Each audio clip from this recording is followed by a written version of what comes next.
Good afternoon, folks. Wayne Bolden. How y'all be, my folks? I've missed y'all folks tremendously. You know I'm back on the scene. I'm here with my wrecking machine. I'm feeling swell. It's a Thursday afternoon. We're heading towards a Friday, and all is well with me. I hope you're doing swell. If you're watching this video, do us a big favor. You know that red button down there? It says subscribe. Go ahead and push it, because each and every week we bring you major races throughout the nation, and we have something that we just started called Horse Talk. We like that a bunch. Hey, don't forget to ring that bell up there. That way you can get notified each and every time that we premiere one of our videos, so you will be notified when the team is back on the field and we're ready to play the game. And of course, you know I'm a player. I've been a player since I was 10.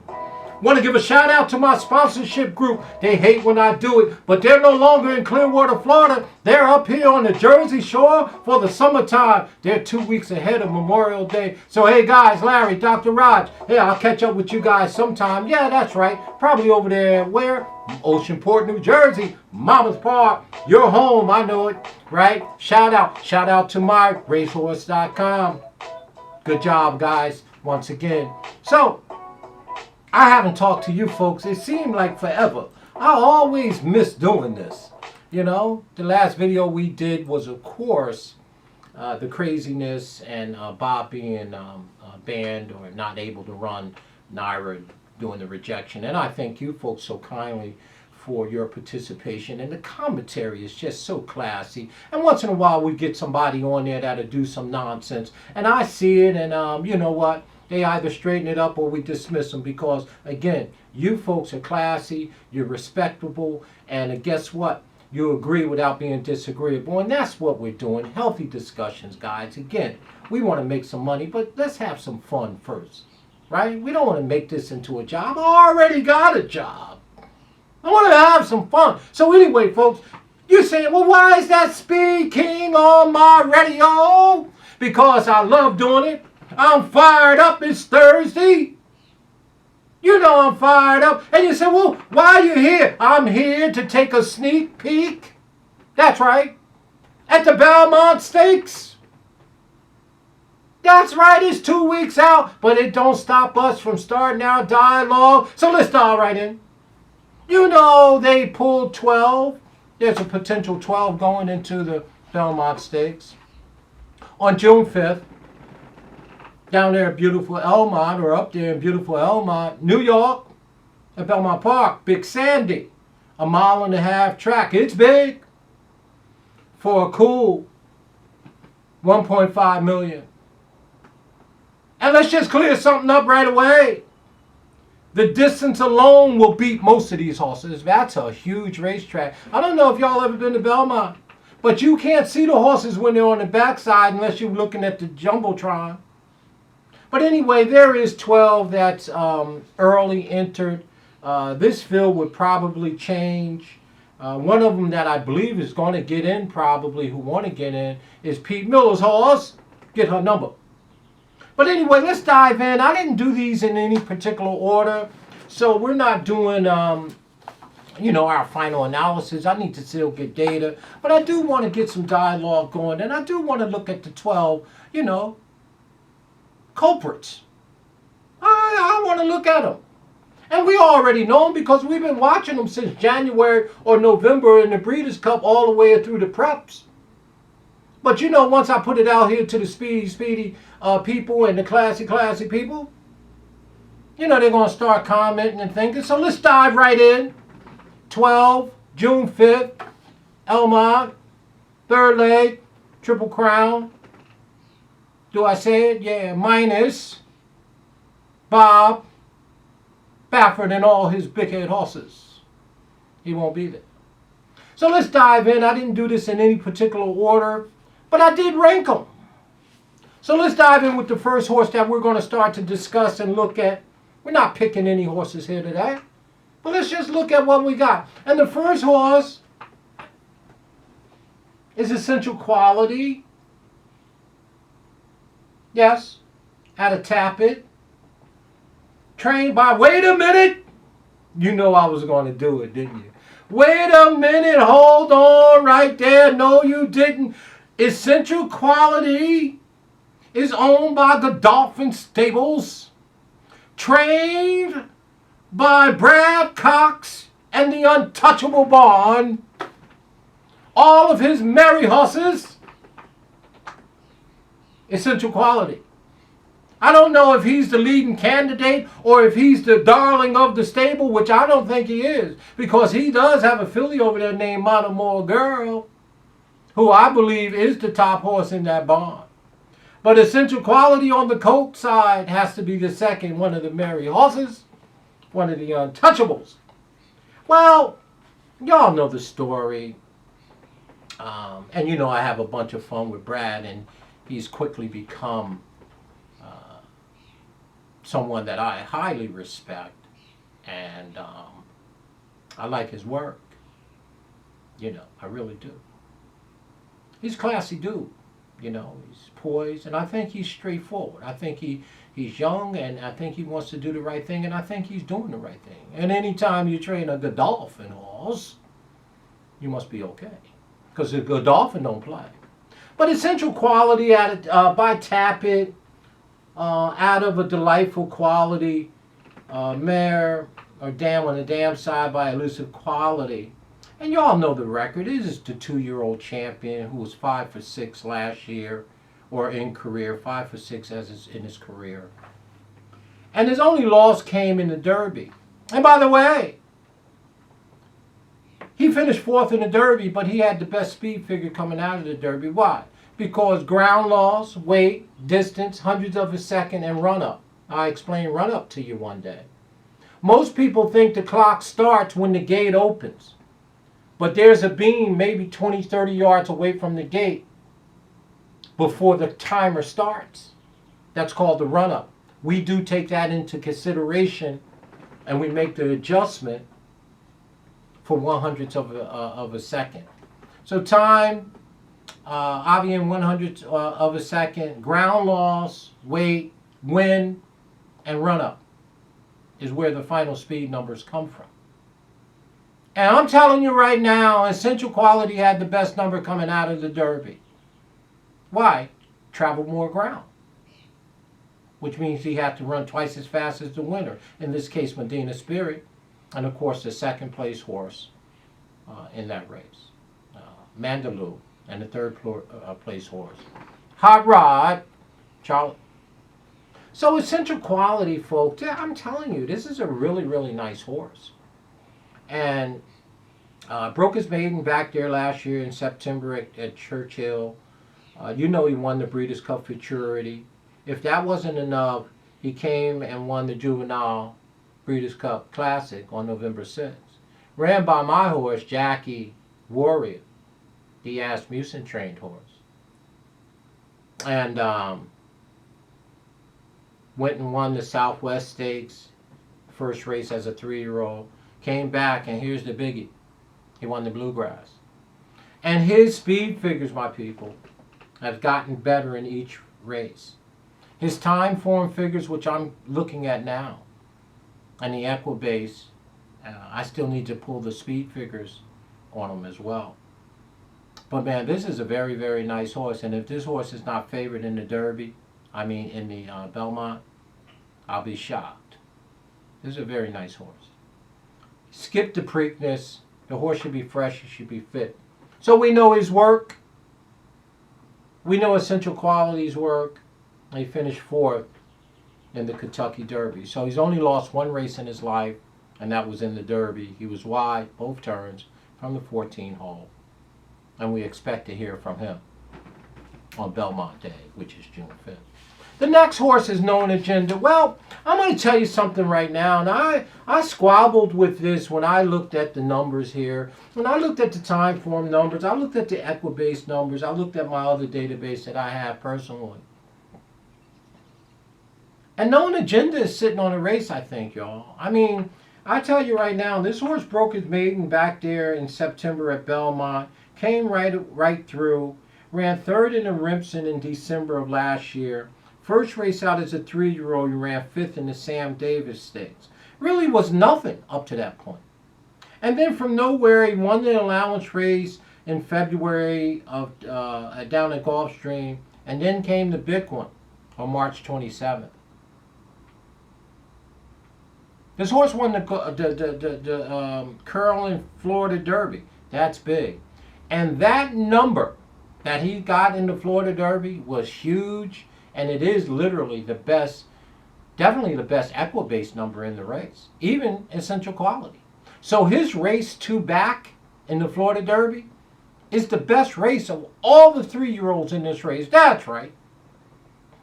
And you know I'm no Todd Pletcher guy. So I'm telling you that right now. That Florida Derby race is a good race. Here is why this horse should be dangerous. After the Florida Derby, they gave him about 5 weeks going into the Kentucky Derby. And he bounced. He ran an off race. That actually helps him in the Belmont, because you don't want to bet horses off their top number. So this horse's last effort is in March. Then he runs in the Derby on 5-1 on May 1st, doesn't run an effort. This horse is fresh, fit, and fast. I'm telling you right now, Known Agenda could be very, very dangerous. And I looked at the odds out there at Las Vegas, and this horse was 10-1. So we're going to have to look at the speed figures and the performance figures, the Ragusins, like that, and see what it is. But I'm telling you, from what I'm seeing from the Equibase and from the time form and my database, Known Agenda may have some work to do. Of course, he's out of Curling. And you know who trained Curling? That was Asmussen. Probably should have won the Derby with Asmussen. Curling probably should have won the Derby, as well as Gunrunner. But, well, that's another story. Known Agenda's out of Curling. This horse may be very, very dangerous. So I expect, and 10-1's a big overlay right now. So we'll, dial in and see what we got. But Known Agenda is 3 for 7, just starting to get his game together. He has increased, very good. Bounced out of the Florida Derby, had a non-effort in the Kentucky Derby, and I think the horse might be sitting on go, and I expect him to be a contender. And that's why he scratched Malathop, the filly. He scratched him because he had Known Agenda in here, and he has another one, Promise Keeper, in here. So he scratched the filly. And the filly's awfully good. She's undefeated. Now, don't get me wrong. She's not Rachel Alexandra. By no means. Did I tell y'all Rachel is the best filly that's ever stepped on the planet Earth? And by the way, Monomoore Girl couldn't handle Rachel Alexandra? No. I don't think so. But anyway, Todd, and by the way, for all you people out there who's wondering, Rachel Alexandra is my favorite filly. And you know she would have smoked Zenyatta. I know I'm going to start some trouble now. Right? But that's right. Rachel Alexandra was so much better than Zenyatta. She'll beat Zenyatta and Monomoore Girl, Rachel Alexandra. But Todd Pletcher do have a very, very nice horse that may be sitting on go-go in the Belmont. And traditionally that's Todd Pletcher's race. He's won this race a lot, so he points towards this race. I don't think you should overlook Known Agenda. And Rambauer, well, Rambauer did what he did out of Twirling Candy. Of course, he won the Preakness. And I believe it was a perfect setup. The only setup I seen that was more beautiful than that was when Superstock won. They went fast up front. And I'm telling you right now, and in the Preakness, the second quarter was faster than the first quarter. They went 23-1. Rambauer ran a great race, and he's coming off the top. I think he might bounce, but let's take another look at him. And obviously, he's going to attract a lot of money, and he's probably going to be an underlay, y'all. He won't be 11-1 this time. And he looks like he's going to funky bounce. That's right, I said funky bounce. He might going to bounce, huh? And by the way, Flavian Pratt might take HRC. That's right, Hot Rod Charlie over Rambauer. That tells you something right there. Pay attention. So Rambauer obviously is our Preakness winner. And we think, you have to pay attention. He'll be an underlay, I think. But we'll wait for the final numbers. HRC, that's right, Hot Rod Charlie, and all the college owners, right? I didn't like him in the Derby. He came off of a big race. He has the same number as Essential Quality, and we think, you know what? That he's going to draw some money. And this is the horse Flavian Pratt's probably going to land on. I read an article today. But y'all know Hot Rod Charlie won the Louisiana Derby, ran third in the Kentucky Derby, and the owners are a bunch of young kids and they're having fun, and I love to see that, to get new people in the game. So Hot Rod Charlie does what he do. He's 2 for 8, and I'm not a big fan, but we'll see what happens. And then we have my guy Asmussen. Y'all know the work on Midnight Bourbon. Of course, you know he ran second after ding donging with Medina Spirit down the lane and setting up Rambauer in the perfect setup. And but really, to be honest with you, Midnight Bourbon's number looks a little slow from a time form and Equibase. He really hasn't improved that much, So, and then of course we have Rock Your World, who threw in that horrible race in the Derby and finished 17th. That's right, next to last, next to last. And of course he had that one race over at the Santa Anita Derby, so he's got a race 2 back that absolutely puts him in the body of the race. So Rock Your World should get some attention. I just think he's underdeveloped and lightly raced with only 4 starts. But hey, John Sadler knows what he's doing, and it looks like Rosario's going to be up, So let's see what the final numbers, speed figure-wise, is on him. Promise Keeper. Well, here's the other Todd Pletcher horse. Again, this horse has never really done anything wrong. The only thing he's ever won was a maiden special race and an allowance race, and then he went and won the Peter Pan. So they've taken their time and moved straight forward with Promise Kept. So, you know what? Anybody that's taking a positive view on this horse underneath, think he's 2 or 3 cuts below these. But that's fine. And here's the Wise Guy horse I think is going to get in, keep her number. Pete Miller hasn't made get her number, hasn't made a decision yet. But of course, he ran 4th in the Arkansas Derby, and he won the American Farrell. So we're going to keep an eye out to see if Pete Miller actually keep her number in. Keep Me in Mind. Well, this is a deep closer. You know what the story is here with Deridario and David Cohen. So again, ran 4th in the Preakness, closed out the Superfecta, and you know the story would Keep Me in Mind. And of course, Brooklyn Strong. Brooklyn Strong had won the Rimpson and ran 5th in the Wood Memorial behind Bombardic and 15th in the Derby. This is a big stretch to try to get him in here. And Weinburn, I found out today, probably won't get in. Wayburn probably won't get in, and they're probably pointing him, I believe, to the Haskell or something. So that's that. I don't know what to do with Francisco D'Indy. I didn't like the horse in the Preakness. I surely don't like him in this spot. But they keep running them probably for that bonus money. And of course, Rebel Romance is from Ireland. William Buick is up. This is Charles Appleby's horse. We know his work. It is a Godolphin horse, Rebel Romance.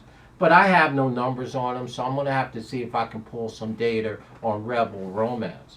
So there are our 12 with one outside shot of Get Her Number getting in. And of course, Wayburn is going to scratch. So I'll be surprised if Pete Miller don't get her number in. So you guys tell me what you think about the 12. Let's get our commentation going here, how we think this is going to pan out, and what you think. But there is our sneak peek at the races at Belmont Park on June 5th. As always, folks, thanks for tuning in. Let's make some comments. As always, if you need a Speed King shirt, please email us at speedking24@yahoo.com. As always,